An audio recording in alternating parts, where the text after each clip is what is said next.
Di tingkat universitas sebenarnya Bapak, ini saya ingin tahu, penasarannya saya itu di tingkat universitas itu adakah trik atau kiat-kiat khusus untuk mendorong mahasiswa yang sekarang juga tergabung dalam kaum milenial untuk mulai mencintai menulis dan membaca? Dari Bapak Marcel dulu. Oh iya, baik. Kebetulan di Undana itu ada program studi pendidikan bahasa dan sastra. Mata kuliah menulis ya, itu namanya menulis kreatif. Sebetulnya apa kalau menulis ya selalu berhubungan dengan membaca gitu. Ya. Kalau media kita, media digital ini sebagai sumber bacaan, menurut saya itu luar biasa gitu. Luar biasa. Karena kita tidak, kalau Pak saya Ambuga kemudian Pak Marianus ke perpustakaan, orang bilang itu jadul, terlalu lama makan waktu ke sana kemari gitu ya. Padahal di di Android kita itu ada gitu ya. Persoalan sekarang apakah itu dimanfaatkan atau tidak? Nah, iya. Kadangkala ada masalah-masalah lain yang kemudian seolah-olah memutuskan hubungan kita dengan berimajinasi gitu ya. Misalnya ketika kita ini adalah masyarakat yang komunal, di mana gosip itu sangat kuat, maka fitur-fitur yang Android yang paling banyak digunakan yaitu adalah WA, WhatsApp, kemudian Facebook, Twitter.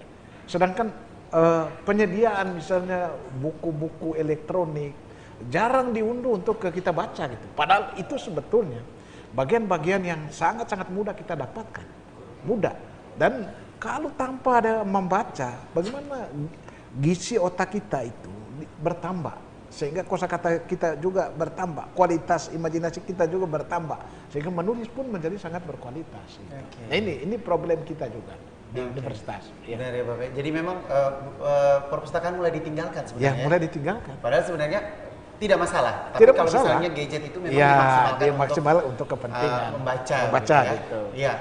Ya. Berarti memang sosial media juga menjadi tempat yang tidak salah sebenarnya, benar untuk sekali. bisa menaruh karya sastra seseorang atau karya tulis seperti yang Bung Ambuga Lamauran ini lakukan gitu. Saya kembali ke dunia kampus dulu. Kalau tadi ada tanggapan sedikit mengenai dengan berarti perpustakaan mulai ditinggalkan gitu. Ini artinya budaya baca, minat baca mahasiswa kita juga menurun begitu ya. Kalau Bapak berdua punya mimpi, trik apa yang mau dilakukan untuk orang Kupang kasarnya bilang mau pompa naik lagi minat baca dan minat tulis anak-anak dari Bapak Marcel? Sebuah kiat yang saya lakukan adalah saya kan menulis buku, kadang-kadang menulis opini, kadang-kadang menulis di jurnal.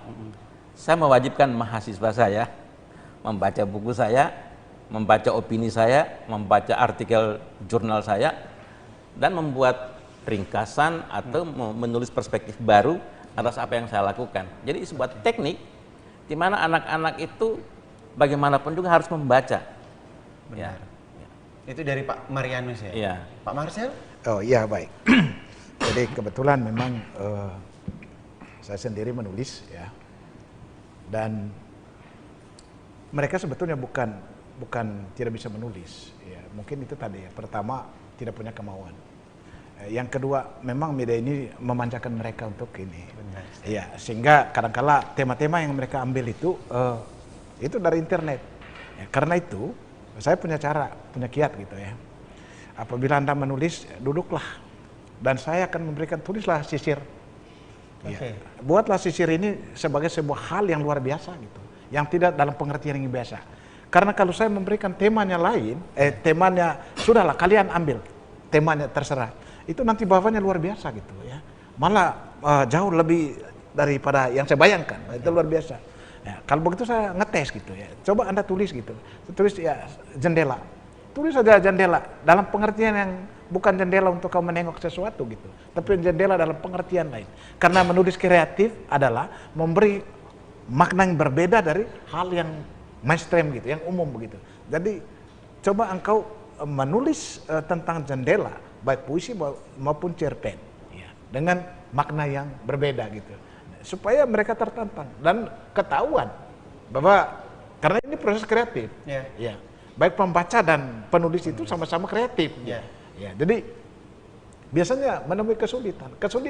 Iya, karena apa? Jumlah kosakata. Itu berarti ada sejumlah kosakata di dalam itu yang tidak mewakili pikiran. Mungkin dia punya pikiran yang luar biasa. Dia mendapatkan tema yang luar biasa. Dia mendapatkan topik yang luar biasa. Tetapi ya, sarana untuk menyatakan itu tidaklah cukup.